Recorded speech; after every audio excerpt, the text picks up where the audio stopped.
Arthur Rubinstein at 90 is one of the wonders of the modern world. Put very simply, he is a giant in music, possessed of an extraordinary gift for interpretation, an uncanny memory, and a unique, sweet singing touch of the keyboard. The emotion his playing transmits has moved millions of people down the years, in thousands of live performances, on television, and through the extraordinary popularity of his recordings. But Rubinstein is more than a musician. For 90 years, he has demonstrated a prodigious appetite for living, for food, for wine, for art, for painting, for sculpture, for philosophy, for books, for travel, for friends, for family. He is still dynamic and healthy and active. He's completing the second volume of his memoirs, living in this charming house just off the fashionable Avenue Foch in Paris, the city he loves above all others. To me, the man, Arthur Rubinstein, is as enthralling and captivating as Arthur Rubinstein, the musician.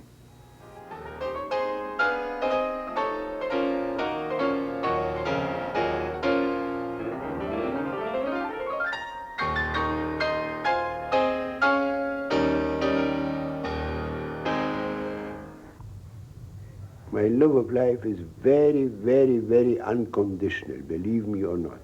You see, look here, just now, you know very well that I am not able anymore to read nor to write. I lost the center of my eyesight. I don't see what I look at. I can still live. I'm not blind because I see around everything. So I am still independent in a little way, not very much. So I discovered suddenly a new beauty of life, new beauty of life. When I was seeing, I was reading too much. Some books which I shouldn't have read because they were not intelligent enough, I lost my time on it. They prevented me from studying more music and playing more. I had never the time to hear beautiful, beautiful compositions because I couldn't go to concerts. I was traveling myself, playing myself. Now I have endless records. I spend all my money on records. I listen to the Mahler symphonies, beautiful performances by my colleagues, by violinists, by pianists, by quintets. I get angry. I discuss it with them when they played badly. I mean, I discuss inside, of course. They are not here. So they don't hear what I have to say, but they enjoy it tremendously. A new life. In your book, My Young Years, you say that you adopted very early in life a motto expressed in a Polish phrase, Nie dam się. Nie dam się. Well, the translation is not quite easy because it is a little strong in Polish, but it means actually, I will never give in. I will not give in with much strength. Give in is something a little bit weak. There is no word for it, you know. I will fight it off. I will be brave. Well, I don't know, something like that, but strong. And I learned it because I was present in Lodz, in my birth town, to a pogrom which the Russian Cossacks had made in the streets. I was very young. I was a little schoolboy. I think I was 7 years old. We had to run away from Cossacks who beat up the population and make them bleed and so on. We saw blood on the thing. We were terrified, absolutely. And I learned something that I must build up in me courage. I try to be courageous, not to be afraid of anything. And I'm not afraid of anything. I was never really afraid of anything at all. Not afraid. I suffered about it. I took it in very much. I was unhappy about this and that. I didn't have money. I didn't have this woman or that. Love, music, fiasco, no success, and all you want and so on. But I was always rather courageous. And I found out that probably belongs to my race, you see.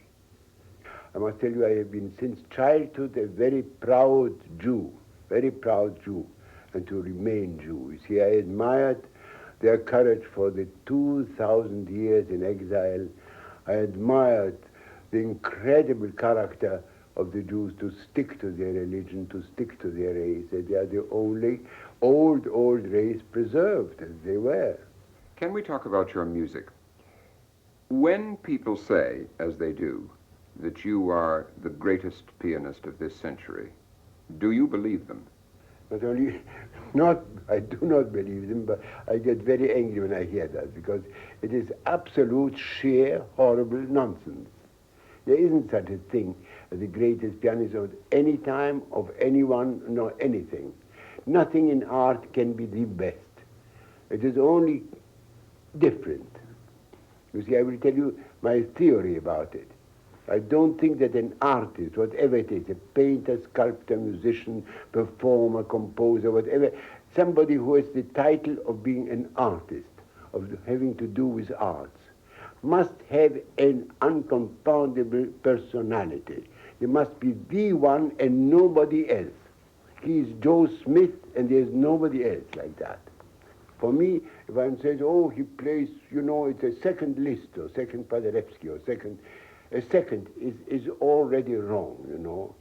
If he's a second, he's no good at all. He's an imitator.